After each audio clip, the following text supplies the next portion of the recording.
Hi. Hi Satya, I hope you are doing good.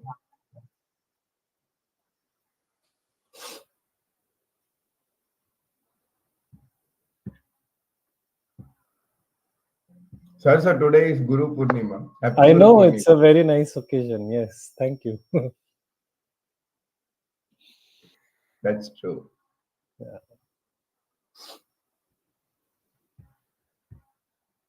Okay, so we have so our entire event is on YouTube Live. Oh, is it? Okay. So because we had like around 200 participants, so Mm-hmm.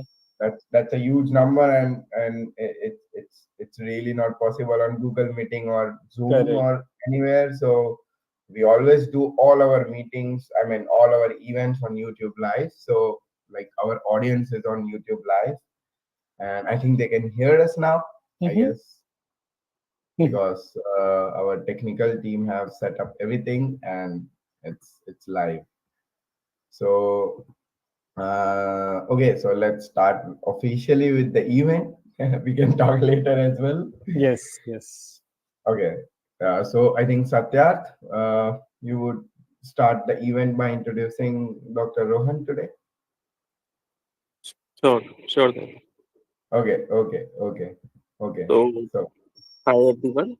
I welcome Dr. Rohan on our platform.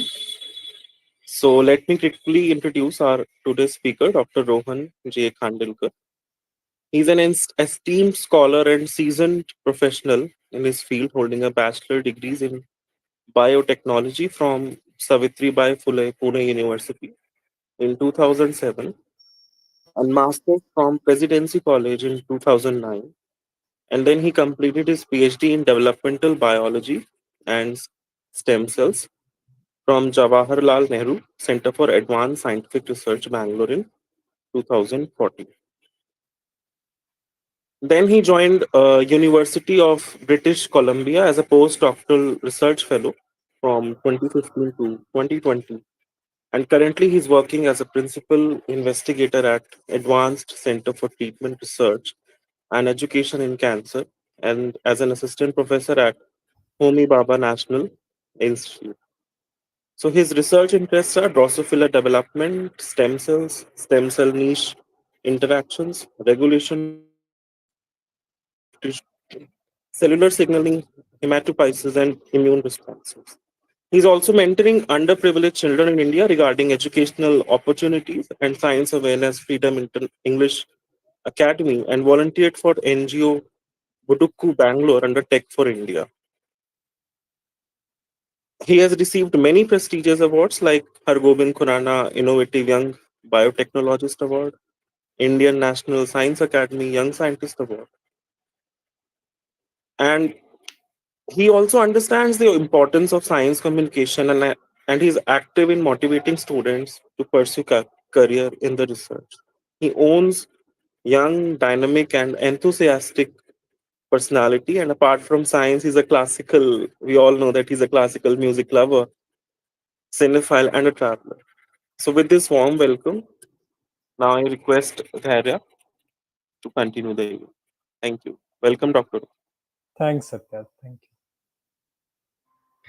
So thank you so much, Satya, for a kind introduction. I welcome Dr. Rohan today and on our platform, and also all our audience who has joined on YouTube Live today to hear Dr. Rohan and his journey, and also know about his research.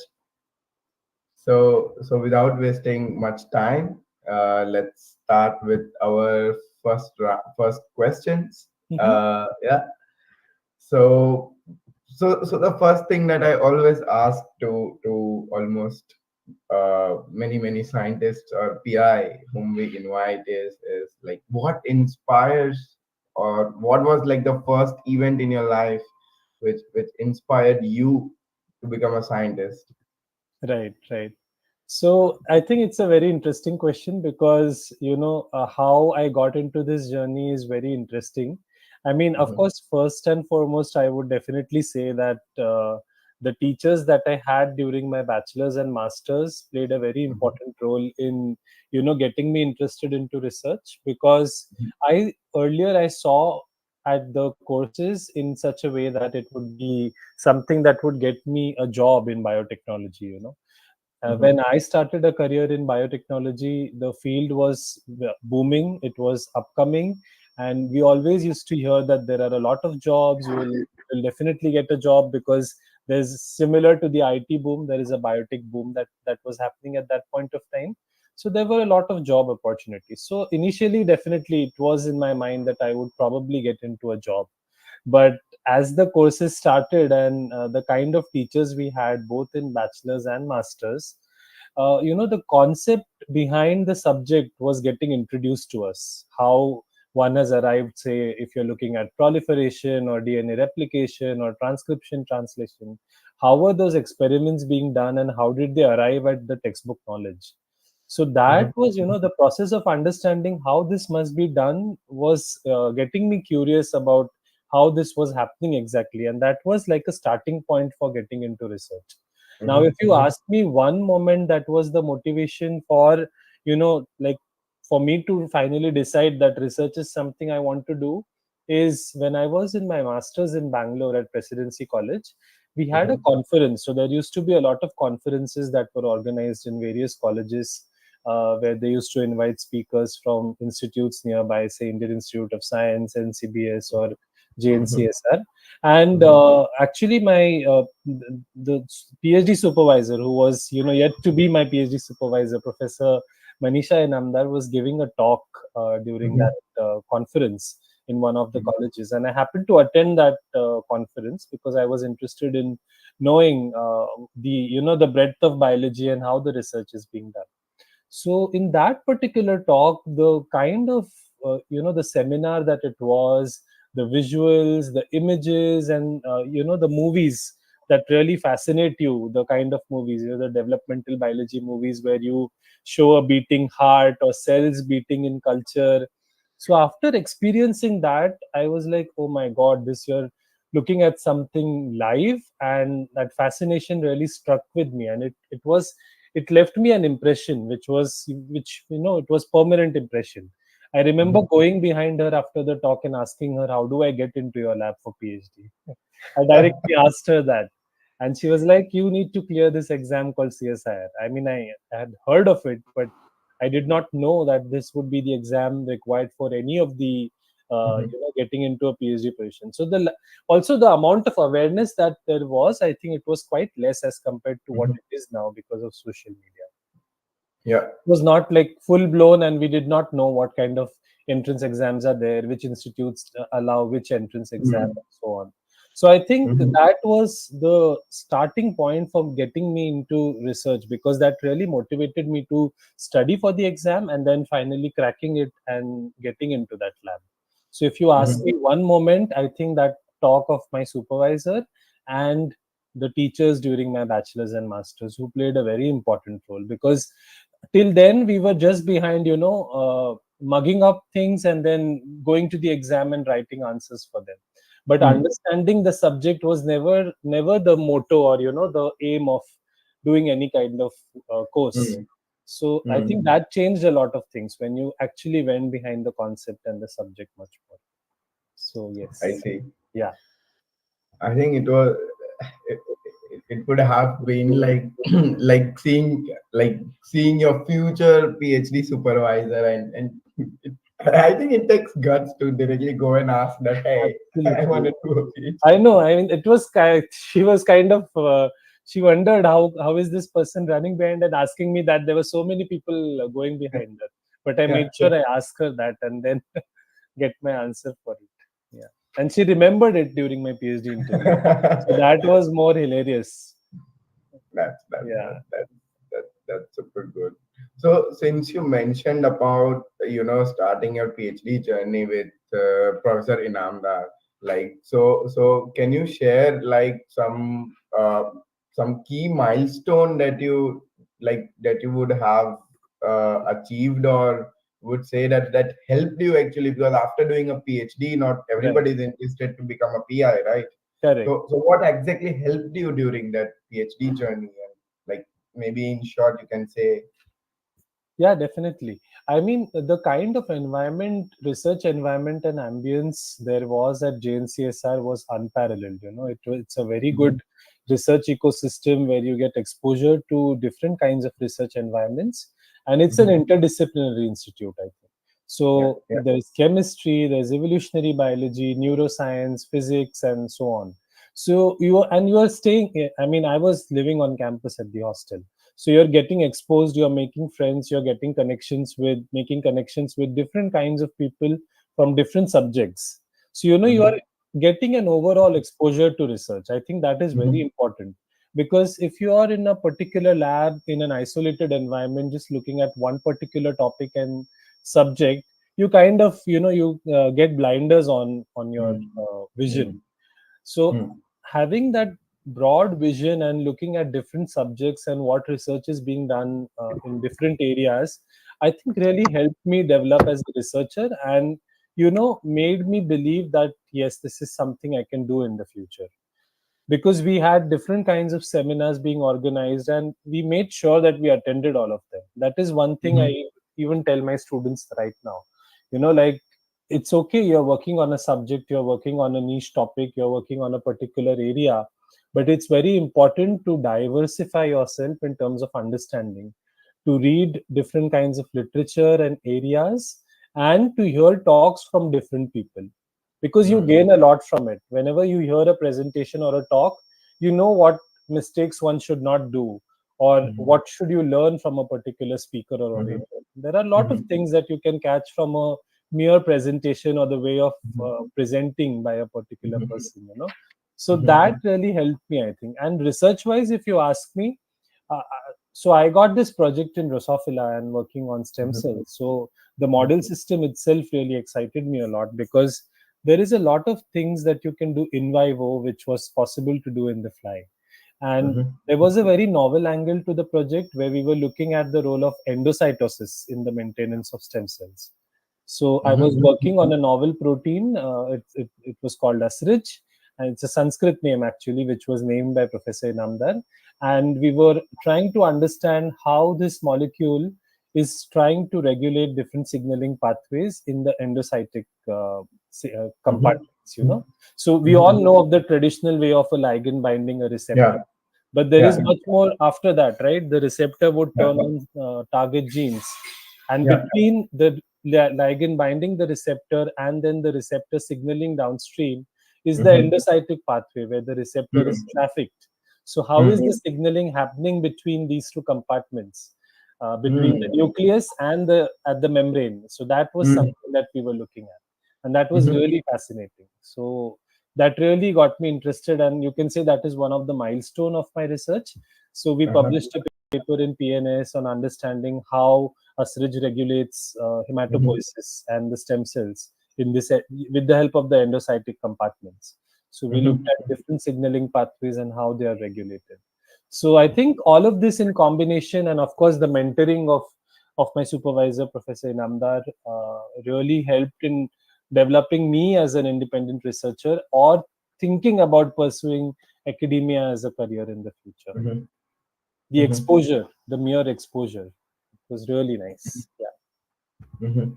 I see. Fantastic. I mean, I would go deep down into the topic. I mean, I should not, of course, because we have limited time. But I would love to, because I'm working on herpes virus, Okay. and herpes virus also uses the same technique to get inside the cell, and nobody knows how there is this receptor and nuclear interaction. So that's why Right. I'm also working on unique Ah. receptor, Okay. Okay. which follows endocytic pathway. Interesting. Yes. Yeah. Yeah, but let's move ahead Definitely. for now, and like, okay, like you always, there is like two side of the coins, right? If there are really good things, then you Mhm. would also have faced some experimental problems, or few, I would say, few hurdles. Right. So can you say that how did you, maybe you can say one or two hurdles, and maybe like how did you overcome Sure, them? sure. During I that think time? when I talk about hurdles, it would be important to talk about the hurdles I faced in different points of my career, because PhD was not Mhm, the only thing. After that, there was a mhm. Yeah, postdoc, and yeah. I joined as a faculty here. So throughout my journey, I think there have Mhm, been hurdles, and there is no science without hurdles, or no research without any hurdles. So there were yeah. definitely failed experiments. But if I were Mhm, to tell you, when I just started out, different institutes and different labs have different styles of getting their PhD students trained. mm, So mm, in some labs there would be defined projects given to the students. In some mhm, labs the student has to explore what they want to work on. So mhm, that kind of style was there in Professor Inamda's lab at JNCSR, wherein we were mhm, supposed to explore what we are going to work on. We were told the topic, mhm, the broad mhm, topic, but the finer details of the project was something you have to develop based on your mhm, learning and your observations. So it mhm, was not given to you on a platter where this is the signaling pathway and this is what you need to explore further. So I think a broad picture was given to you, and then you solve the finer details, and then you go about exploring how you're going to go do it further. So I think with that initial 2 3 years, I was totally lost. Though I mean, I was given a paper, so I was told to work on a paper, I was told to revise that paper, and I was told that I would be an author on the paper if I do the revisions and so on. So I got a very good paper in the very start of my PhD in my second year. But that really, told me how what research exactly is and what hurdles there are going to be. So the timeline of research got more clearer to me, because you have failed experiments where weeks and months may pass away, where you may not get results. But somewhere you will have to really, not get bogged down by that failure. You'll have to move on. If you don't move on, I mean, everything has a particular deadline, everything has a timeline to be completed in. So moving on from failure was something that I learned during this process of working on this manuscript that I was working on. mhm, So that mhm, was, I think, very important. And there were, when I was working on this particular paper, so what happened is, during while finalizing my project, or deciding what exactly am I going to work on, there were multiple mhm, directions that the project could go into. So there mhm, was mhm, risk involved in deciding which direction exactly do you want to pursue, because there mhm, are different hypotheses that you can make, right, in a research project. In any kind of research direction, there could be a hypothesis, A, B, and C. There have to be backup hypothesis as well. So mhm, so it was a risk when I decided that, okay, I'm going to pursue this particular direction versus the other. mhm, And I had to mhm, convince my mhm, supervisor that I think this is a good direction to go into, and this will lead us some kind of a fruit at the end, or light at the end of the tunnel, wherein if we go in this direction, we'll definitely get something. So I think that was a very big hurdle, because like I said, it was an exploratory journey. We were not mhm, given anything ready made or on a platter that, okay, you do this and that's it, mhm, you are done with your thing, you just solve this and this and you're done. No.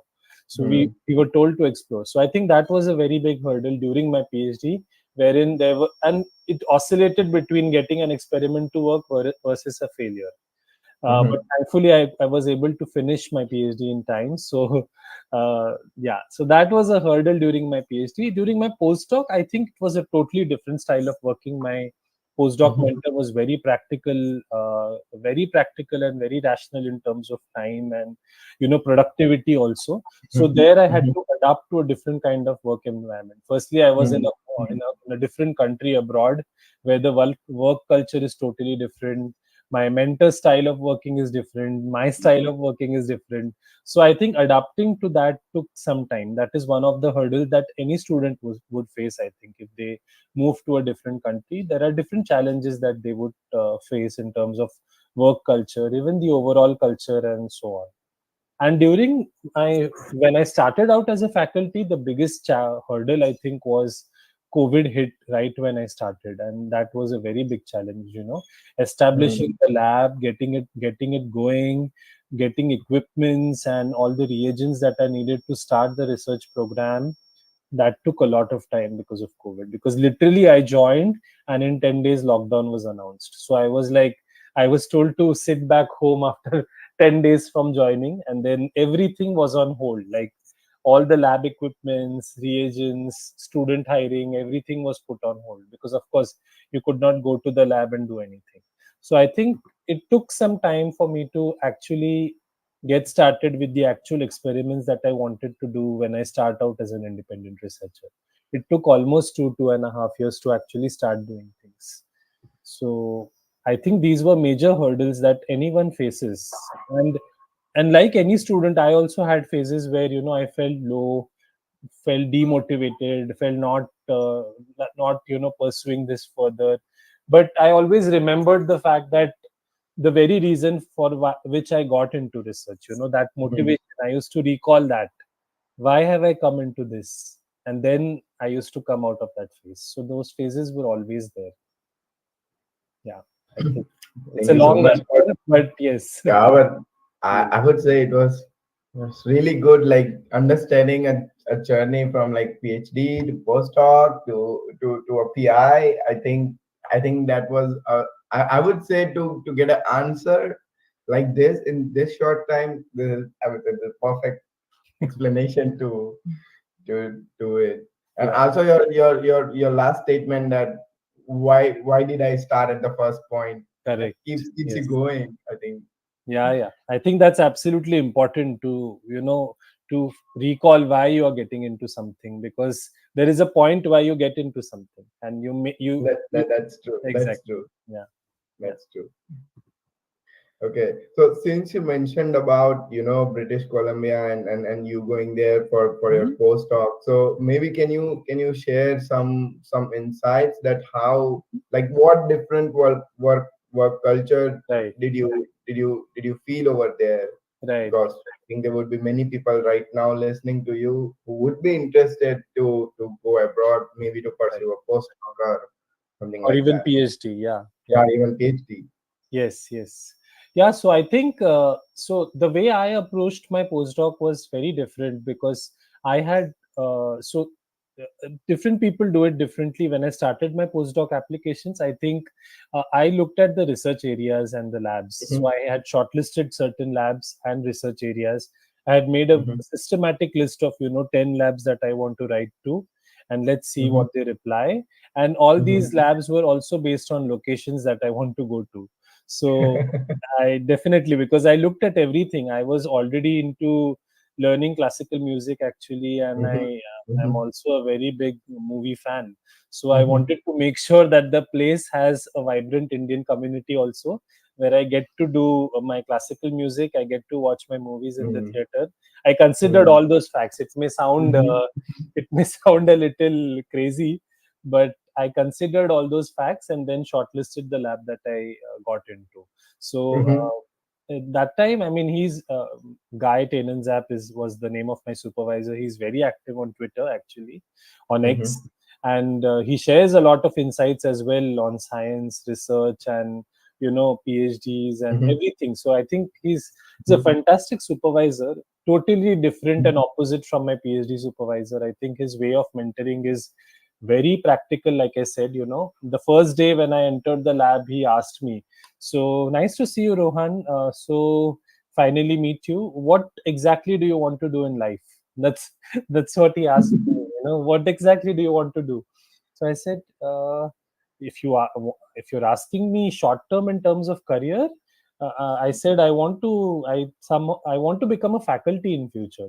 So where? mhm, He said, where do you want to be a faculty? I said I would prefer to apply in India and be a faculty there, but my options are open. So he said, where in mhm, India do you want to go?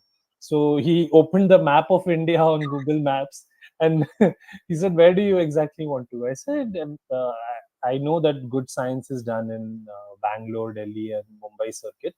I mean, there are a bunch of institutions, but I can think of these three regions where very good mhm, science is done. I told him some institutes. He told me some that he knew.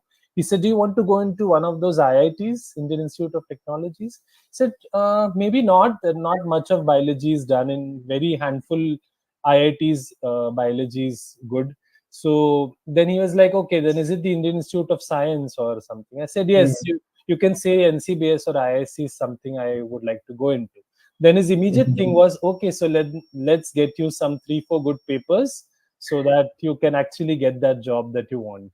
So that was his very first, I mean, the first meeting in his office was, let's get you 3-4 good papers. And he stuck to that. And I actually got 3 first author and 1 second author paper when I left the lab. That is the beauty of Guy Tainen's app, I can say.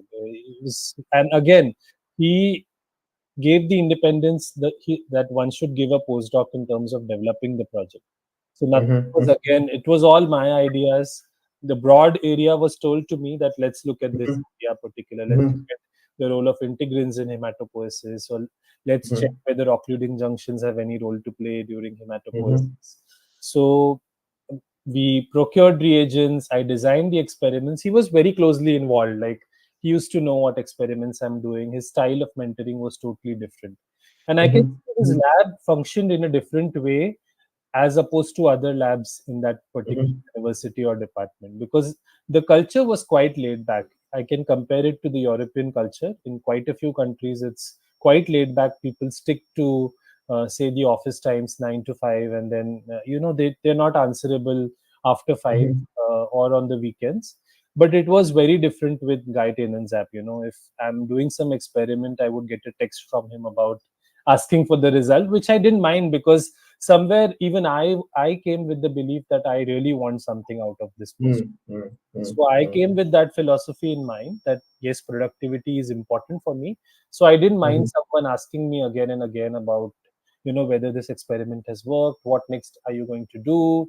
So he was very active that way and very approachable. At any time at night, you ask him about something, you ask him about a reco letter or anything, at night 2 a.m. he'll reply within 15 minutes. So that kind of approachable person he was. But again, very focused, very productive, like Eklavya, aim pata hai, he's just going to go. Yes. So that way I learned a lot from him. And also, I mean, when we had one of our manuscript that was rejected from a journal, he saw me sort of sitting sad at the microscope, mhm, losing focus. He just came to me and said, Rohan, you have to be like a shark in science if you want to sustain in science. You can't get bogged down by failures. This is a minor thing. He said, you have to be mhm, like a shark and move on and just look at the other next opportunity and grab that opportunity. And he compared journals with doing window shopping. He said, just think that you're going to a mall and you're entering one showroom you didn't like, or it was not worth it for you, you're moving to the next showroom to get your product. So just think of it that way. And of course, there are some showrooms that we might have shortlisted, and the paper will end up in one of those showrooms. But think of it as window shopping, and just don't get very attached to that one thing, or one journal and one, focus. So that, I think, that advice was very important for me, because that, if you want to, and it all boils down to the fact that if you want to stay longer in science, having this advice is very important. If mhm, someone is mhm, only there for few years, they have decided that they're just going to do PhD and then maybe move on to mhm, industry. For them, this may not matter. But if someone wants to really be in this for a longer term, I think this advice is very important. That you cannot. mhm, There might be so many such failures or roadblocks that you'll have grant rejections, you'll have fellowship rejections, or so many things that will keep happening. Are you going to get affected by everything that happens in your life that way? That's You true. cannot, right? You have to keep moving on and think of the other side. So I think that was these 3-4 qualities are something I really try and follow even now, and they've been really useful for me in my career. Yeah. I think that's a good advice also for PhD students like Yes. me who are in the struggling phase, Yeah, deciding what to do. I absolutely. think I think that was a great piece of Because advice. you can't get mentally affected by firstly by failures and by something Yeah, getting rejected. And the other yeah. thing is, you don't think, if you're doing your experiments diligently with hard work, you should not let it take most of your brain space. Like you're Mhm. actively thinking about the hard work. You should think Mhm. of it casually. Okay, this experiment is something that is going to help me in my Mhm. larger goal or my Mhm. manuscript. Look at it that way, not with the fact that, oh, you've put in 16 hours of the day today and you're just getting worked up with that idea. That should not happen, because once that happens, it's more psychological than physical work that you're doing, because your brain Mhm. is working along with your physical self actually doing the experiment. And when your brain starts working and overthinking about these things, half of your energy is wasted in that. So I think that should not be the case. Yeah. That's super true. That's super true. Yeah. Okay, okay. So, like, since you mentioned about your experience, and Mhm. I would ask much more questions ahead, Right. but like at this point, I think the more relevant question would be that, like, what would be the three advice that you would like to give to the aspiring researchers out there, including me as well, Right. that Right. like from your entire life journey till from a PhD till becoming a PI now. So. Yeah, I think I have told this to my students also, whoever have been part of the lab, either as Mhm. trainees or PhD Mhm. students. I think it's very important to know what you're getting into. Very, very Mhm. important. You can't just Mhm. blindly choose a lab or research area, because Mhm. I see a lot of people applying to random professors for internship, for Mhm. positions. You get Mhm. blanket emails. Your email is full of inboxes full of emails where many people have just applied to you vaguely. I think Yeah. understanding what you are going to get into is very important, because Mhm. that is going to determine, your future trajectory as well. What Mhm. Mhm. research you do, even as an intern, it might be a 6 month internship or a 1 year internship. Or, Mhm. I mean, if it's a PhD or a project that you're going to be involved in long term, it's all the more important to understand or to know the nitty gritty of what research area you're getting into. Mhm. At least you should have an idea. Okay, this is the model system that this lab works on. This project will involve this system. This is the kind of techniques that I will be getting to learn or I will be handling. So knowing that, Mhm. having that idea is something very Mhm. important. So because once you know, and also understanding whether that is something you're going to like doing, Mhm. Mhm. these are very important parameters. Are you going to be excited by it? If it is a technique that, like for me, structural biology is not something I was ever interested in, so I Yeah. never applied to those labs. I don't know, I mean, I never wanted to do protein structure or purify a crystal. That would Yeah. not excite me, so I never applied to those labs. So I was very clear about what I want to do. That Mhm. clarity should be there. That is one advice that I would definitely give: clarity of thought of what you Mhm. want to get into. The second Mhm. thing is, like a lot of uh, uh, uh, gym freaks, tell you about their fitness journeys. Being consistent Mhm. is very important. Just showing up Mhm. in the gym. Mhm. Often people say that you just have to show up and then you just do your routine set of exercises, and that is good enough, because a lot of people have that have that inertia and that inhibition to go to the gym. अरे आज बारिश हो रही है, let's not go today. एक मतलब एक बहाना मिल जाता है. But showing Yeah. up is very important. I think that consistency I would apply to science as well. Showing Yeah. up is very important. Consistency really matters, because in the short run you may not know how that consistency is going to do, but in the Mhm. long run, if you think of 2 years, 3 years, that has built up a larger castle. From the Mhm. small blocks that you're eventually building. You're doing one experiment, maybe that has failed, you're doing it again on a Wednesday, that worked this time, then you're moving to the next short experiment. All Mhm. this is unknowingly building a larger castle, which at the end, Mhm. when you look at your whole story, you'll say, oh my god, so much is done. And that got done not because of 1 month of work, but because of you being consistent and working on it little by little. Like they say, drop and drop makes an ocean. I think that Mhm. is being consistent is very important.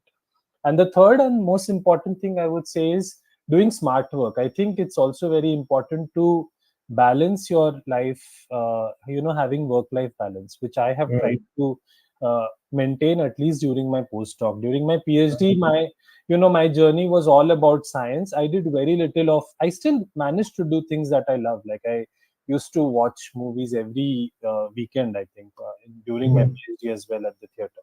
So, but I exactly knew what I, like I knew that this is my time and I'm Mhm. going to go watch a movie or going to hear some music. And this is good enough of relaxation or leisure time for me in the week, and I'm fine with it. On every other time, I was either working in the lab doing my science, but I never thought of science as work. I thought of it as something enjoyable itself. So but I think in a lot of cases where people are interested in other things like doing art, painting, there are many hobbies that people have. Some of them are Yeah. travel bloggers. They like to travel a lot. They want to record their travel. They want to write it up or take photography. All these things people like. So I think there should be a balance between everything. If you are very Mhm. systematic, disciplined, and you have a nice schedule drawn for your work as well, I think it is Mhm. possible to balance your work and your life, other life activities, because these activities are important in future too. I mean, when you are developing as a wholesome personality, it's Mhm. not just the science that's going to matter. There are other things that will also, you will need those things to fall upon when you don't feel that good. Like for me, if Mhm. I don't feel good about an experiment, like I told you as well, when I'm depressed or I Mhm. don't. If there is some sort of failure, or I feel sad about something rather, Mhm. I go back to music or watching a movie or a series, and that really helps me come out of it. I forget, I divulge my mind towards that, and it helps me forget those things. Then I think that's why a balance of smart work and hard work is very important, which comes with some sort of or being organized is very important. Timeliness and organization. So I think these three qualities, if one has, then I think research is something that can be pursued by a lot of people who are actually interested in doing. But the most important thing is obviously clarity of thought. I would give it the most brownie points, you can say. Yeah. Yes. Yeah, I think that was a superb answer, and also the second point when you were saying, my mom, I come from a Marathi background, so my mom used to say "Thimbe thimbe tade saje." Yeah. So she used to say that like each drop of will make an ocean. So Correct. I think I think yeah. No, and I have experienced it at many points. You actually do those small things and you realize, अरे इससे क्या होगा, मतलब ये ठीक है, ये एक experiment है, पर बाद में you get to know, when you're at the Mm, end of the journey.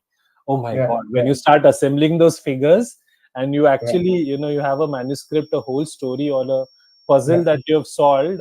Wow, you did so much, and you feel you get that joy. But that Yeah, didn't come overnight or just with 1 month of work. There was a whole journey involved because of, that's and all true. those days are important because they made up what you are doing right now or what you've done. So I think that is important. That's that's certainly true.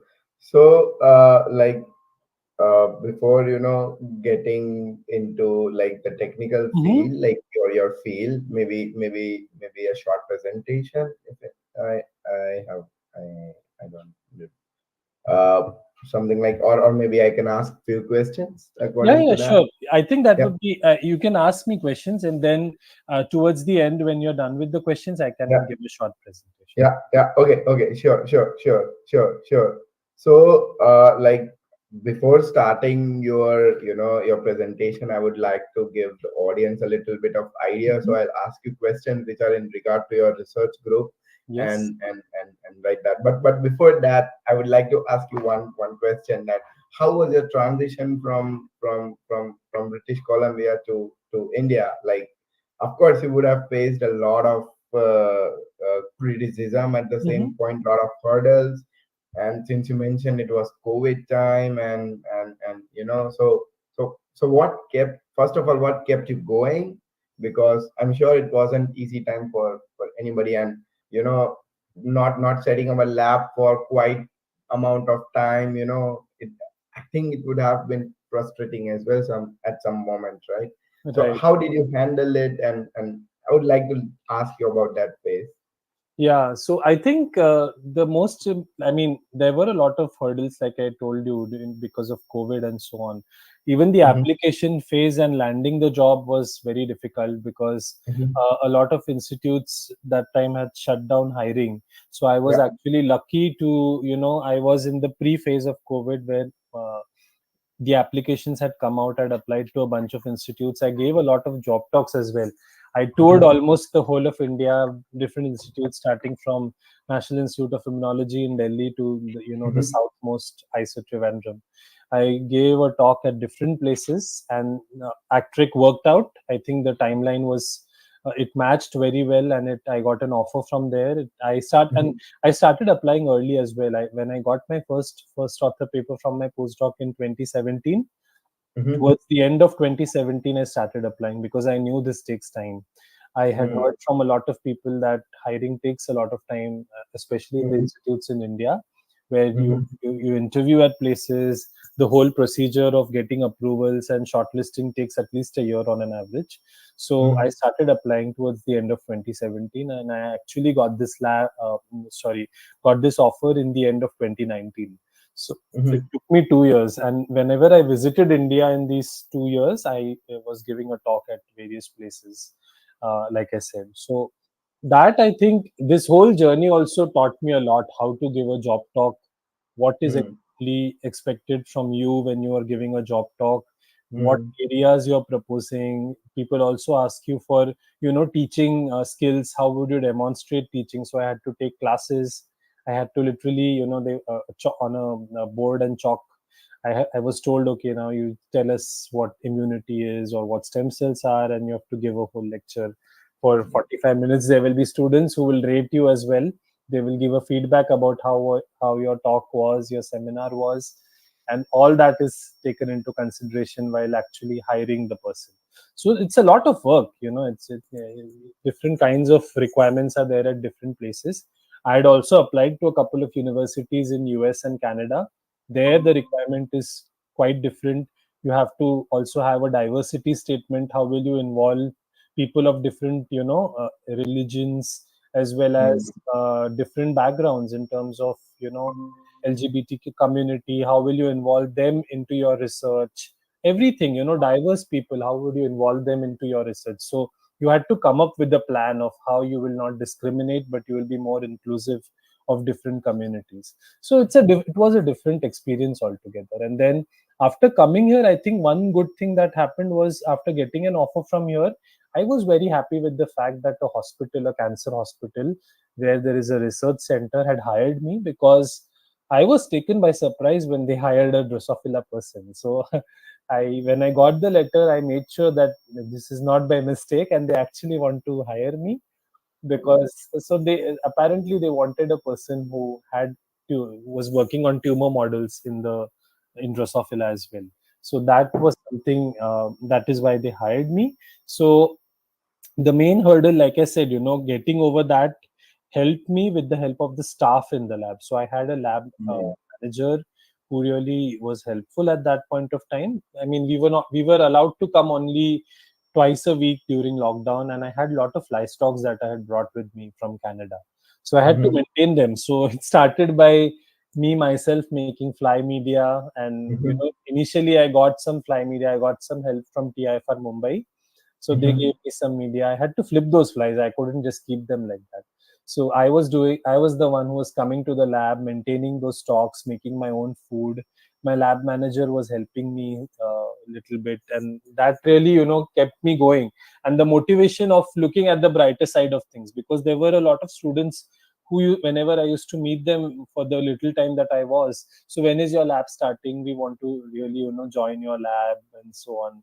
There were a lot of interns who used to ask, and I was mhm, getting messages also on LinkedIn, and I was getting emails, mhm, that, mhm, do you have a PhD opening in next year? Would you be taking a student? So that mhm, was, oh my god, so there is some interest that is there in people, so you need to keep going because of that reason. So I think that really kept me going, the positivity and having a positive mindset that things will be fine.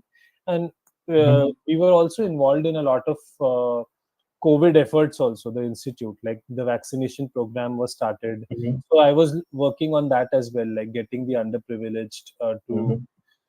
to get the vaccination at our center. And meanwhile, like I said, I'm involved in outreach activities also. So I had certain seminars that I was taking for school students uh, Mhm. by this organization called as Pratham. It's a Mhm. foundation, and I was taking classes for them. And there's an academy called as Freedom English Academy. Mhm. It was so the instructor used to take their laptop to the schools, and I used to teach them various concepts in biology and what research means. Mhm. So I was Mhm. doing all of this till 2021 when COVID was there, when and all these things are going on. So I think that kept me going. So Mhm. these were all the positive aspects that kept me going. Yes. I think that's really good, because everybody who is abroad would definitely want, if they want to come back, then would have this thing. That's why I asked you this question. Right, right. No, I think I mean general advice that I give a lot of postdocs who also are planning to return back is they should start early. You Mhm. don't wait for that one big paper to come. Even if you have one, but definitely having a one paper at least really helps, because people look at what you've done in the postdoc. Mhm. So as soon Mhm. as you have one paper from your postdoc, you should definitely start looking at institutes, because it's a lot of it is also determined by luck. Your profile Mhm. might be excellent, you might have done very well, but maybe the institute does not want that kind of research area in their department. It's also the Yeah. requirement of the research department. They Yeah. might be looking for microbiologists, they might be looking for a developmental biologist or Yeah. particular Yeah. area. So that is something, and you don't think of it that way. When someone rejects you, I also was with the same philosophy that I have good papers, I gave a good talk, what exactly happened, why wasn't I hired? So it's natural to think that way.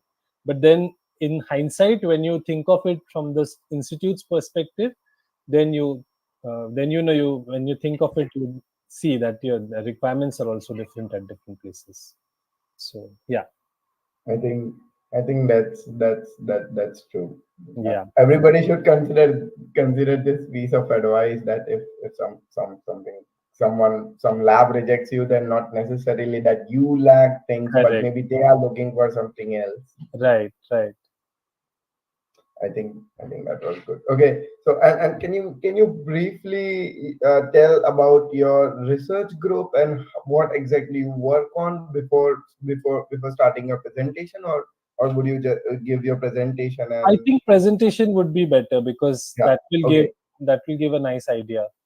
I would like Okay, a summary presentation of what we are exactly doing. So I think that would be okay, okay. So would you like to already start the presentation? yeah, yeah. Can I share my screen already? Sure, Yeah, sure, one sure, second. sure. I think yeah. Just give me a minute.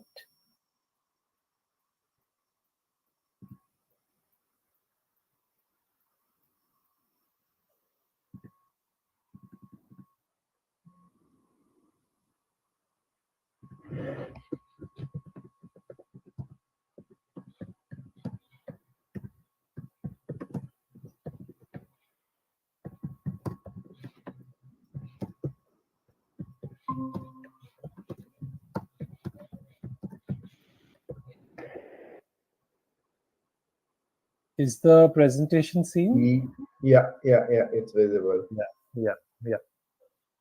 Okay, so I'll give you a short summary of what we do exactly in the lab. So, like my research area says, we try and understand the regulation of how stem cells are maintained and how tissue Mm-hmm, homeostasis is maintained in a physiological versus a disease scenario. And mm-hmm, we work on different aspects, like we try and model different kinds of diseases and try and understand how stem cells are affected in these two scenarios. So to understand, so the basic concept behind stem cell homeostasis or tissue homeostasis is that there is a balance maintained between stemness and differentiation, and this balance is very important. It's very critical to maintain this balance, and there are a number of signaling pathways and molecular regulators of this maintaining this balance basically. And whenever there is an imbalance, whenever there is more self renewal or there is increased amount of differentiation, it can either lead to a cancerous scenario or a tissue degeneration scenario. Now, what we have been doing in the lab is we have three different aspects that our lab works on, and we currently are trying to understand how, we try to model aging in the stem cells. So we either accelerate aging or we slow down the aging process in the stem cells, and then we try and understand what is the effect of that on the overall organ in terms of cell proliferation, the growth of the organ itself, and the amount of differentiation in the organ. So we do this in different stem cell systems because we want to see if different stem cell systems behave differently, or whether there are, conserved molecular regulators, or whether they behave in a similar manner. So we are looking at the intestinal system and the hematopoietic system. The second area that we are working on is we are trying to model epithelial tumors, essentially all kinds of tumors like lung cancer, pancreas cancer, and all these epithelial tumors in the Drosophila system. So currently we are working on the colorectal cancer, and we are trying to understand the crosstalk of the tumor with different organs in the body. So we are working on this phenomenon called as cachexia. Cachexia is something where, you might have observed cancer patients when they are terminally ill or in their last stages of cancer, they become very thin. And this thinning, or the reason why they thin down, is because there is metabolic deregulation in these cancer patients. So we are trying to understand how the tumor crosstalks with different organ systems in the body, and how this cachexia is exactly happening. So we are trying to understand the signaling behind cachexia. The third area that we work on is leukemia, basically. So my lab, my interest, I have been working throughout on hematopoiesis. So we have been trying to understand how hematopoiesis is maintained, how the balance between hematopoietic stem cells and differentiated cells is maintained, and what role does the niche play in that. So we look at the other side now, wherein we take some human mutations, so which are commonly. Can you hear me? Yes, Dr. Rohan, but your slides are not moving. So, are you moving the slides or? Oh, it is ongoing research themes. We are at that only right now. No, we are still stuck at here. It's on the title slide. Oh, is it? Okay. Yeah. But we could follow you. That's for sure. The explanation was very good. They are not moving at all? No, I think. No, sir. Okay, what I'll do is I'll share them again. 1 second. Yes, this looks good. Yeah, I could see three themes. Can you see it now? Yes, yes, Okay. yes. Ongoing research themes in the lab. Now? Maybe you can put on the slideshow mode and Yeah, now can you see it? No, I mean I can see the slides. That's for sure. Oh, so it is stuck in the slide mode. 1 second. Ongoing research theme in the lab. Yeah. 1 second.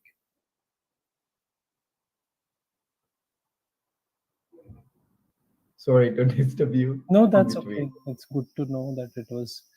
Now? Yes, I can see your slides. Ongoing research themes? Yes, I can. I'm on that, but maybe can you move your slides? Yeah, 1 second. Yes, I can. Are they moving? No. Seems to Your be a cursor was moving. Yeah. Can you present entire screen instead of a tab? Yeah, I'll try to do that. Yeah.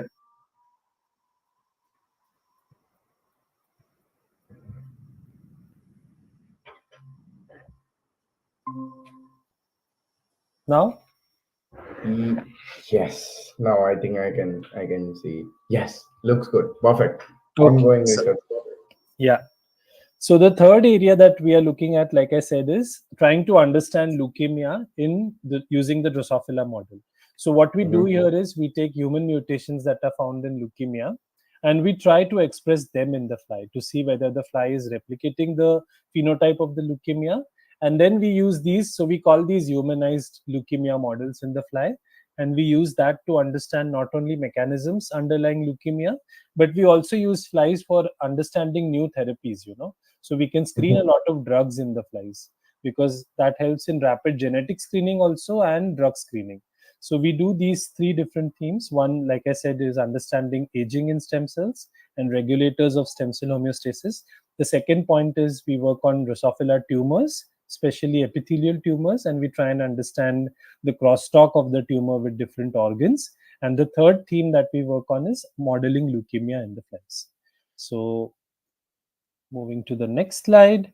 So this, in short, if I were to introduce you to the different stem cell systems, this is the intestinal system, and it has these intestinal stem cells and enteroblasts, which are the progenitor cells, and they self-renew, and they are the main progenitor cell types, which mature into the enterocytes and enteroendocrine cells.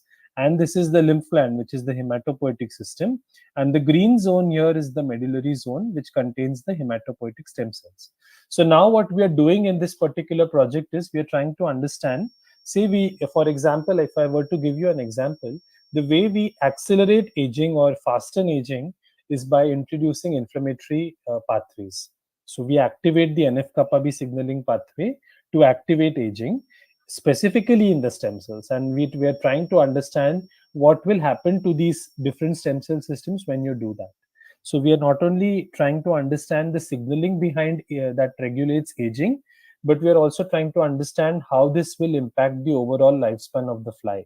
Whether aging a particular stem cell has an overall impact on the fly itself and its ability to, respond to stress, because hematopoietic cells are ultimately immune cells, and even the gut cells play an important role in nutrient absorption and so on. So if you affect aging in these particular cell types, is it going to affect the overall fly and its ability to respond to different kinds of stress? That is what we're trying to understand here. So this is a schematic, again, just summarizing that, wherein we do two different areas. We look at the accelerated aging and we slow down aging, which is called as the decelerated aging. So these are the goals and translational aspects, wherein we are looking at leukemia and also trying to understand colorectal cancer. So what are colorectal cancers? They are basically a cancer of the intestinal system, of the colon. So we are trying to model that in the Drosophila system. So the way we do that is there are common mutations like the KRAS mutation, wherein if you express the KRAS mutation or the Hippo pathway mutation, it actually leads to the formation of tumors. If you look at this, is this slide visible with the theme 2? Yeah, it is. Yeah. So if you look at the green cells here we have overexpressed a molecule of the Hippo pathway. Now, if you do that, you will see many green cells over here as compared to the control. Now, this is exactly the formation of stem cell tumors. So if you overactivate the Hippo pathway in the gut, you will find these stem cell tumors. And if you look at the corresponding adults, you will find that there is bloating of the abdomen. Now, this is a very characteristic phenotype of a lot of cancer patients. You'll find that they are overall thin, but their abdomen is bloated. This happens in a lot of gynec cancers also, in ovarian cancer, uterine cancer, and a lot of cancer. So this happens because there is accumulation of ascitic fluid in the abdomen. So similar sort of thing happens in the fly also. And this very nicely demonstrates that you can recapitulate a lot of phenotypes that you observe in the patients in the fly when you have such kind of mutations introduced in the fly. Now, I said that there is thinning observed in the case of cachexia. Why thinning happens? That is because the muscle proteins, they start breaking down, and the lipid stores also will start breaking down.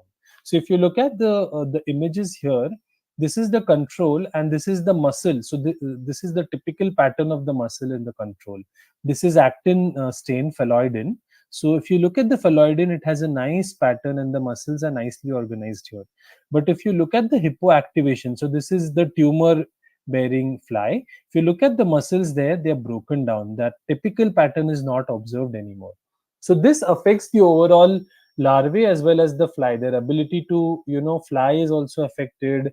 Their ability to move is affected. It becomes very sluggish. So this is a very common phenomenon that is observed in cachexia, which we see even in the case of fly.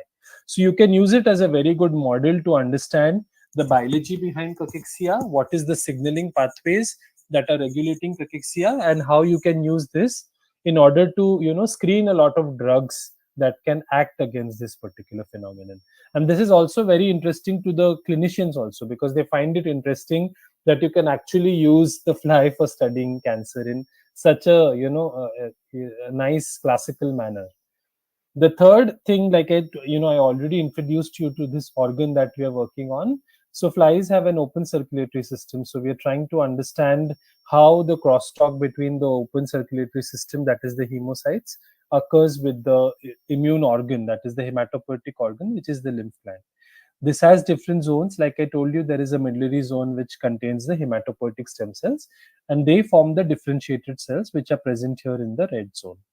So these are the questions that we're trying to understand over here, whether there is any crosstalk between the tumor and the hematopoietic cells, specifically, and different organs, and does this help in cachexia or not?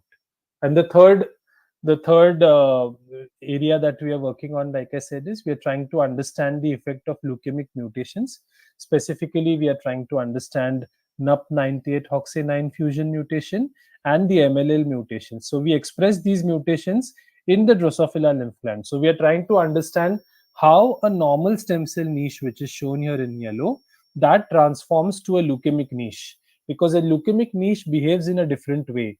Its phenotype is also different, and it is something that will promote the formation of leukemic stem cells.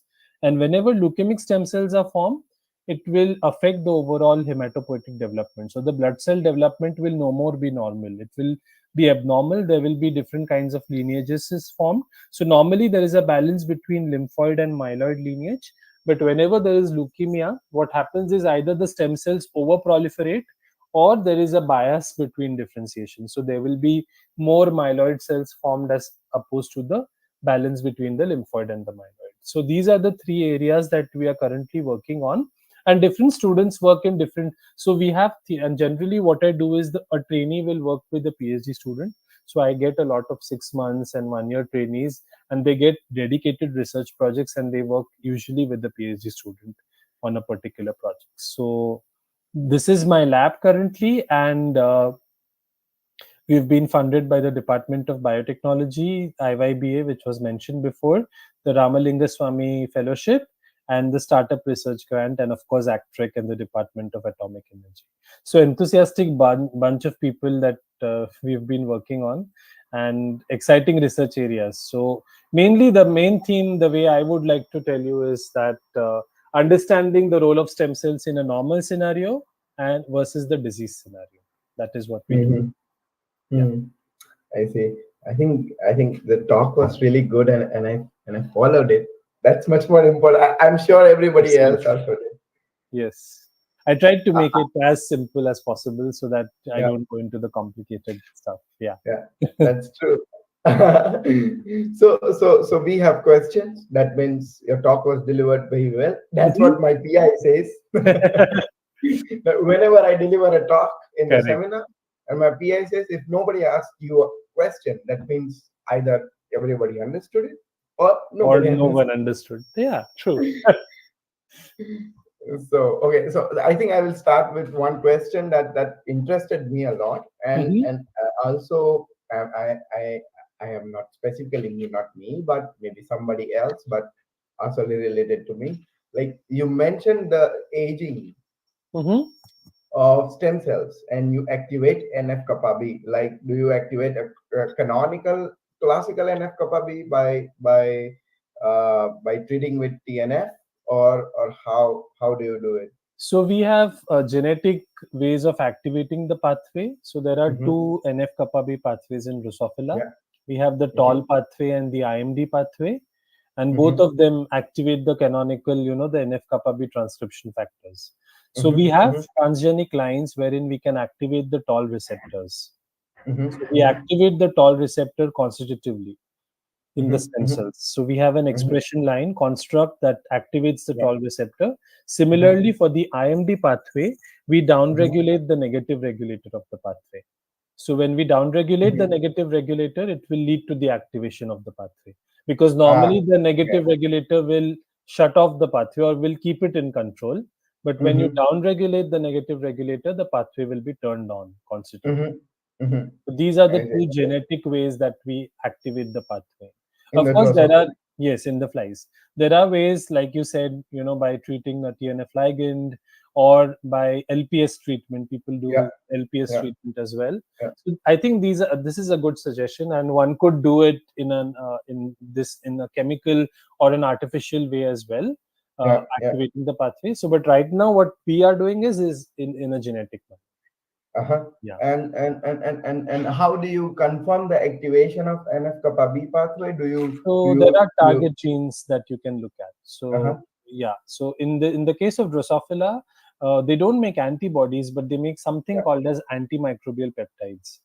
Mm-hmm, So mm-hmm, they are very specific because if there is a particular bacterial strain or a fungal strain that attacks the fly, they will make mm-hmm, particular specific kinds of antimicrobial peptides. They are mm-hmm, very mm-hmm, specific in nature. So and mm-hmm. they lie downstream of the toll pathway. Yeah, yeah, So if yeah, you want yeah. to understand whether toll is active, you can look at Mm. the target antimicrobial Target. peptides. You can either look at the transcript levels by QRT, or you could look Mm-hmm. at it in the protein level as well. Mhm, mhm, mhm, mhm. I see, I see.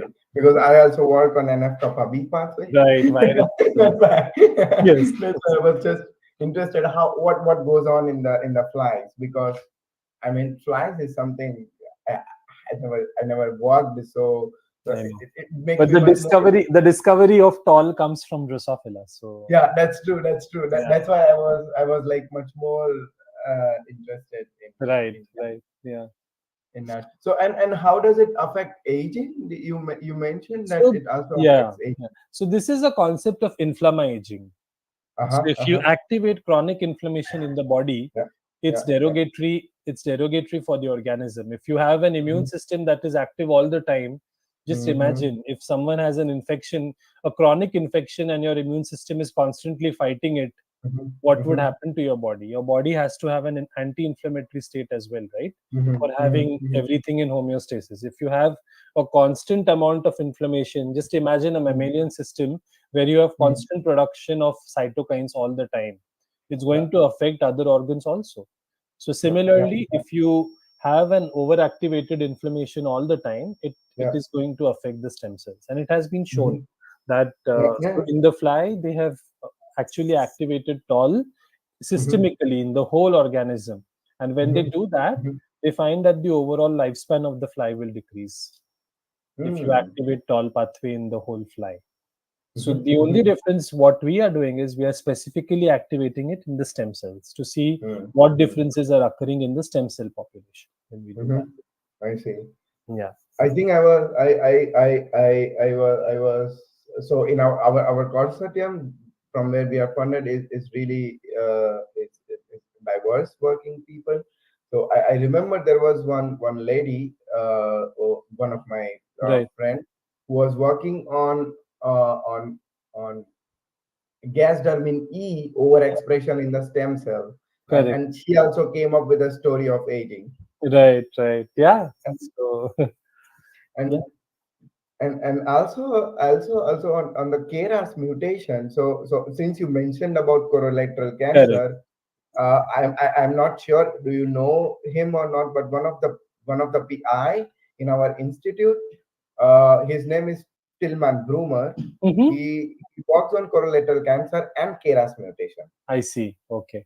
and So and in he patients, you mean actual patient samples, right? yeah, yeah. So what he does, interesting. His project is what he does is he develops patients derived organoids, Organoids, right? and then he gives certain drugs, or let's say combination of drugs or the treatment to that organoid, and then he moves ahead. So I don't know how helpful it will be for you, but No, I think this, yeah. So right now, I mean, the kind of expertise we don't have right now in making organoids or something. So yeah, it's a very useful suggestion. I think at some point I would like to collaborate with these kind of researchers, because yeah, it would be interesting to translate some of the findings that we have in the yeah, fly in the cell culture system as yeah, well. yeah, So we are yeah, already planning to do it in the patient samples, of course, yeah, but yeah. doing it in vitro in organoid based systems is also, I think, It's, very interesting, and yeah, one could yeah, look at that. Yeah. yeah, yeah. Okay. I think there are some interesting questions on from our audience as well. I would like to pick On one of. YouTube, is it? Yeah. Okay. So Surajit is asking that do you run your experiment without microbiota, since a consortia might have an influence over tumor progression? Did you run any experiment where you tried to dissect microbiota versus like without microbiota?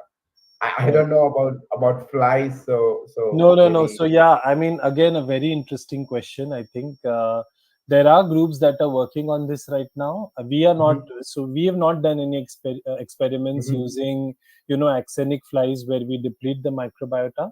They have mhm, a very active microbiota. There are Lactobacillus plantarum and other mhm, strains that are mhm, present in the gut. But we mhm, have not specifically depleted the microbiota and looked at any effect on the progression or development of colorectal cancer in our system. But there are mhm, groups that are working on doing this in the axenic flies and trying to understand the crosstalk of the microbial communities, the gut mhm, borne microbial communities with the tumors mhm. in the gut or in the other systems. So very interesting question. I think whoever asked this, really nice question, and Yeah, very yeah. pertinent because there are people working on this area right now. Yeah. Uh-huh, uh-huh, I see. So, do we have any specific questions that are related to your research? No. Okay. So, I think it was really interesting. I would say, and I would like to work on Drosophila, which is something remaining in my career because it's a complete new system. I know. Yeah. So so yeah. But New, and I think the biggest advantage right now mhm, with the using the fly is, of course, the ease of genetic manipulation yeah, and the ability to do things in vivo. I think seeing is believing. They say that, right? Seeing is yeah, yeah, believing. yeah, You yeah. can actually look at the crosstalk between different organs in vivo. You Mhm, can look at the tissues, and that is mhm, not possible in all of the systems to do. You mhm, manipulate something in one area, you mhm, manipulate it in the other organ, and study the effect of that in the whole system. Systems biology, they say that it's the age of systems biology. So I think using fly for systems biology is it's a mhm. So there is a question. I am not a fly expert, so I cannot dissect the question. But Yuti Vagela, Yuti, Mhm. she is asking that do you look at OSKM factors for the development? OSKM. Sorry, I mean, if they can elaborate what that is, because I'm Yeah, not. Yeah. so I couldn't understand, but maybe you Well, can elaborate a little bit. Then Yuti, if your question is in the comments section, I'll look up and I'll answer your question. okay, it seems like she's your student or No, not my okay, student. Yeah. Yes. okay, no, okay. Yeah. So I think and I had one more very I don't know should I ask it or not, but okay. How do you keep your flies going? Like if you have a knockout, then because in the cells we freeze them Right. Right. in the liquid nitrogen, Correct. Yeah. Yeah. So and we that. sort them using flow cytometry or let's say something like that. But how do you do that for the flies? So the way we meant, so we can't do cryopreservation, or we can't Mhm, store them at in liquid nitrogen mhm, tanks or something. We can't mhm, freeze the embryos either, because if we yeah, freeze the embryos, we can't revive them. So uh-huh, generally, the way we do it is a lot of people maintain the stocks in 18-degree rooms. We mhm, have incubators in our lab which are maintained at 18-degree, mhm, but we need to take care of them. Like at least once in a month we need to flip the flies. Those are the master stocks, whatever knockouts we have, or the mhm, RNAi lines we have. Whenever we keep them at 25, we need to flip them every week. But if we're mhm, keeping them in the 18-degree stock room or in the incubator, it needs to be flipped at least once a month. So that is mhm, absolutely essential. But it's not, we are not really, like mammalian people, where you can just keep it and after years you can remove a stock and revive it. That is not possible. Mm-hmm. Yeah. So, okay, sorry, very basic way. What does it mean by flipping the flies? Flipping means transferring. You have two media. There are vials Uh-huh, in which we have the fly media. So uh-huh, if the flies are there in one of the vials, you transfer uh, them to the empty other vial, one. basically. Yeah, Okay, that's it. I okay, mean, that means flipping. yeah, it's Okay, like okay. splitting cells. Yeah, Okay, okay, we okay, call it okay. That flipping because it's literal flipping the fly into the other vial. okay, okay, okay. Yes. I see. Oh, and Yuti is asking that she was asking about the transcription factors in the stem cell. Maybe she's asking about the aging I research. got it. Well, OSK, I got what it means. So now we use a lot of short forms. I think it's uh-huh, Gen Z. That's why Oct4 Oct4 SOX2 KLF4 and Nanog. I think OSK or MIC probably. nanos too. I have heard about these names when I was I studying think some this months is back. OSK, Oct4 SOX2 KLF4 and MIC probably. That's what she Yeah, yeah. means. Have you looked upon them for So aging? yeah, in our case, in the fly, I mean, there I have not come across counterparts of these exactly in the Mm-hmm, fly, like mm-hmm, Oct4, SOX2, mm-hmm, KLF4, and MIC. Definitely, there is a CMIC and DMIC in flies as mm-hmm, well, but we have mm-hmm, not looked at the role of that in the aging. mm-hmm, But mm-hmm. for Oct4, SOX2, and KLF4, there are no orthologs in the fly. Okay. Yeah. But there are Uh, other molecules which are very important, like the Wnt pathway, which is there in the yeah. mammalian system. The wingless, Mm-hmm, it's called wingless in the fly, and it plays a very mm-hmm, important role in aging and mm-hmm, stem cells. mm-hmm, mm-hmm. I see. Yeah. And I had a one quick question, even through my research, Hmm. since I mentioned and I have recently discovered some other things which I would like to pursue. So since you also work on integrins and membrane proteins, and I think I don't remember exactly, but there was some paper on integrin and Yes, also yes. In current I diet. don't remember, On but I oh want to ask, yeah, yeah, on both, yeah, and and I wanted to ask you, have you ever, do you know about nectins? nectin. Yeah, nectin one Yes, or yes. something, nectin, Yeah, yeah, and yeah. and do you know any link? Does it activate NF kappa B pathway? So that I have not come across. Whether No, yeah, okay, okay, yes, okay, yeah, okay. no, Because when I was going through your papers, I right. found out you worked on this, and I was like, this is the perfect person to ask this question. But yeah, yeah, yeah. But from my research, what we know is that if you activate NF kappa B, uh, integrins get affected. So integrins get they affected. get affected. In Yeah, fact, yeah, the integrin network will get disrupted if you activate NF yeah, kappa B yeah, yeah, pathway. yeah. Because upon the production of cytokines, there is Yes, anoikis.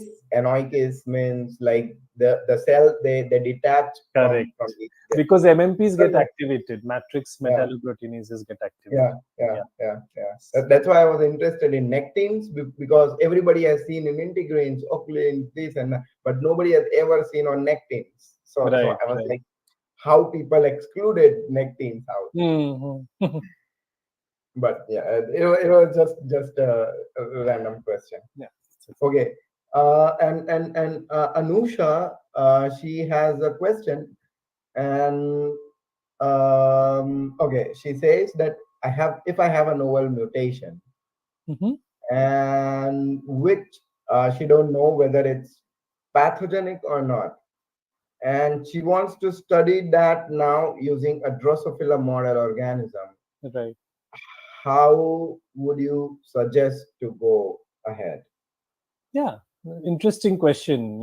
Something very important that even a clinician may ask. So, Yeah, say yeah, I'm giving a situation. Say if a clinician who treats colorectal cancer patients yeah, identifies a novel mutation. yeah, Say it yeah. could be in gene X, and we Mm-hmm, really want to test whether it's doing the same thing in the fly. mm-hmm, So, what you do is you first sequence that mutation. You find mm-hmm, out what is the sequence, where exactly in the gene the mutation exists, You basically replicate that. I mean, you make a construct of that in the fly. So you can first clone that particular mutation in a normal plasmid vector, in a mammalian expression vector or a plasmid vector, and then you subclone that into a expression system that can work in the flies. So in the flies, we have something called as the PUAST system. It's the plasmid PUAST. So if you can clone that in the US system, what will allow is you can specifically express this pathogenic mutation in the fly wherever you want. Now, in this case, if the mutation has been observed in the intestine, that is the colorectal cancer patients, you can then create a transgenic fly from that. You can insert this particular plasmid in which you subclone. You can microinject this into Drosophila embryos, and you can create a transgenic fly.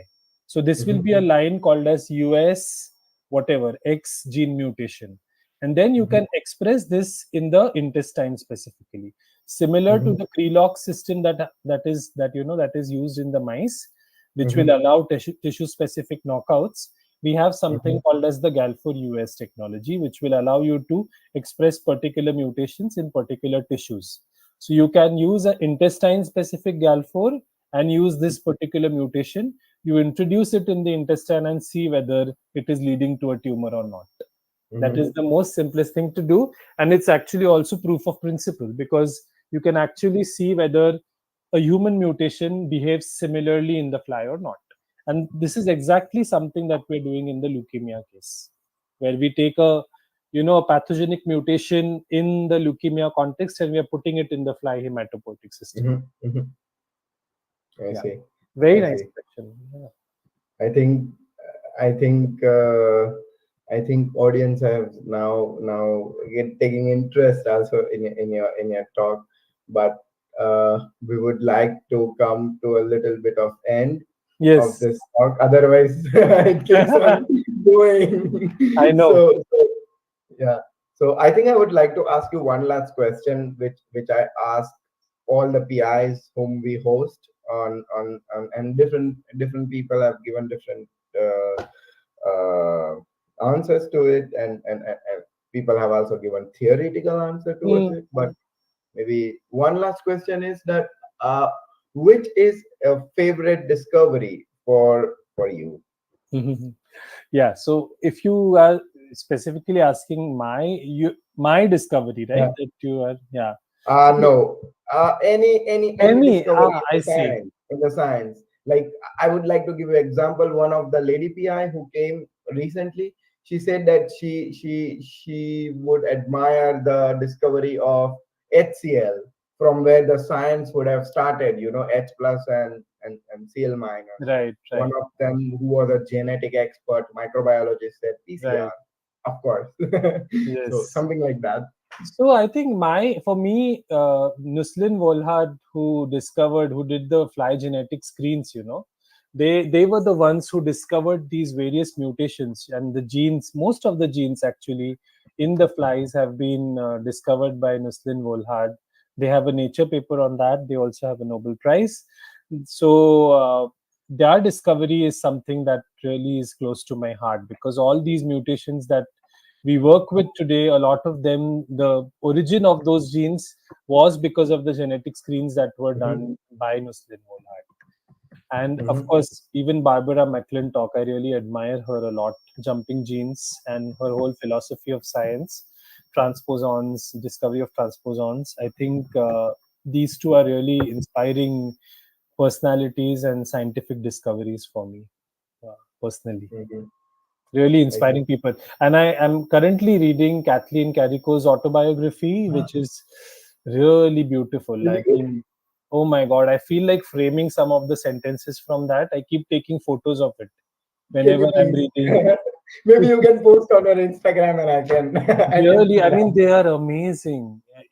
Those lines, if you read, I feel like reading them again and again, because Mhm, they are so, they touch me, in a different way. They hit me in a different yeah. way.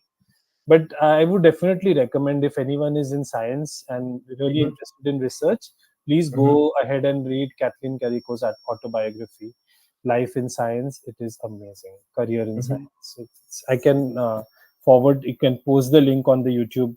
This particular Yeah, YouTube. sure, Yeah, it's a sure. really nice book. I would definitely Mhm. recommend reading. Yeah. Yes. And one last question. When I mean not last, but I missed out many questions while talking to you. But one more, like how was your journey with the classical music, and how did it help you in the sound? Because I also play classical tabla, I see. and Oh, it helps me. It yeah, helps me yeah, when yeah. I listen classical music. Yeah. No, it's very relaxing. It helps me concentrate, I think, because while writing a lot of papers or while making figures, I often listen to classical music. Yeah. Yeah, and that is totally, it relaxes you, it puts you in a different zone altogether, and it really helps a lot.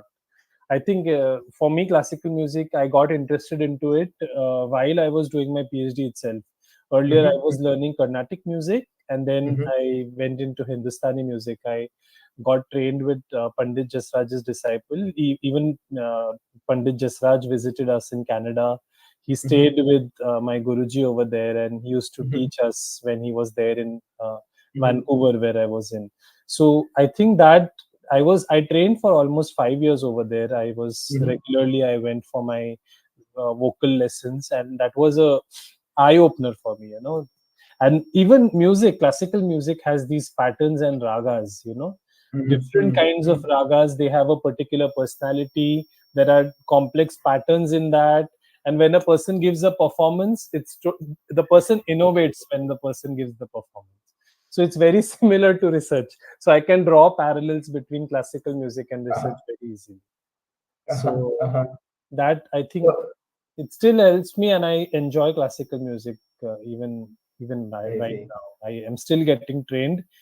Even now I learn with my guru Maya Upadhyay in Thane. She lives in Mumbai itself, Mhm. and I'm currently learning the Jaipur Atroli Gharana music. Mm, Yes. that's good. Yeah. So, how did you love the Hematopoietic Bandish today? Beautiful. I mean, who designed the title? It was really nicely thought of.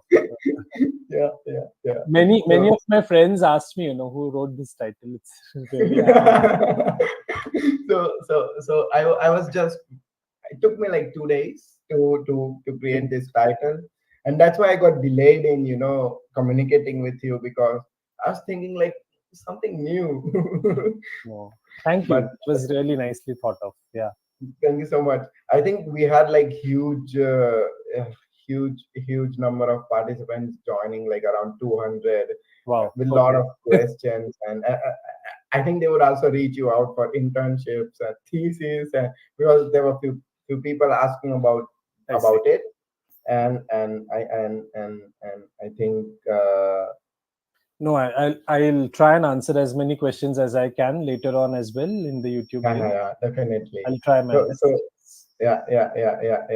Sure. I think we should. So there is a pop-up question where Chandan asks about, can you explain how, like, parallels between Indian classical music and work that you are doing right now with stem cells and junction proteins? I think we can have a separate dialogue or a podcast session with Dr. Rohan, where we would discuss exactly like the classical music and I and the know. class. Yeah, the parallels with that. Yes, that would need a separate session. Yeah, I think we can do that in the extract when maybe when I visit India. I don't Oh, know definitely. if there are classical music lovers in I have extract. tried to organize some concerts in Actric. Uh-huh, uh-huh, So uh-huh. there are lovers, but you definitely, Definitely, any of you would is love to. feel free to visit Actric when you are coming. Sure. I would love to visit. I'll Yes. write you for that. Yeah. Okay. Then Okay. thank you so much. Then Yes. we come toward then. I thank my entire team, the Psychom Synapse, who was behind this wonderful session. I would say with the technical team, Somalia, the Satyart for planning, reaching out to you and discussing everything, and and and Vaishnavi and everybody who helped, and also our audience who patiently heard for more than 1.5 hours. I know. Yes. I think that was really good. No, And good luck to you guys. I mean, it's a really good initiative, and I yeah, wish you all the best. Continue your thank you so journey. much. Yeah. We are planning to apply for funding now. So Yes. hopefully next few years we would take this initiative ahead, and also maybe advance it little bit with much more Right. uh, Right. things No, in it's it. really good. Wish you all the best. Thank you so much. So yeah, Thank you so much. Thank you so much. Thank you so much. Okay. All right. Okay. Okay. Bye See you bye. there. Yeah. so it was really very great to have you here Yeah, on the absolutely. special occasion of Guru Purnima I today. know. Yeah. Yes. I Thank think you. so Thank many. And you. sir, we thank to our YouTube viewers as well for joining here, and please do like, share, and subscribe. Yeah, I think that's important. And Yes. Thank also you, sir. Soumila is in Mumbai. He Okay. is doing his PhD in Bar. Okay. Yes. So Yeah, I'm I doing think PhD in Bark here. Okay. Okay. yeah. Okay. Good luck. Okay. Okay. All Bye right. See bye. you. Bye.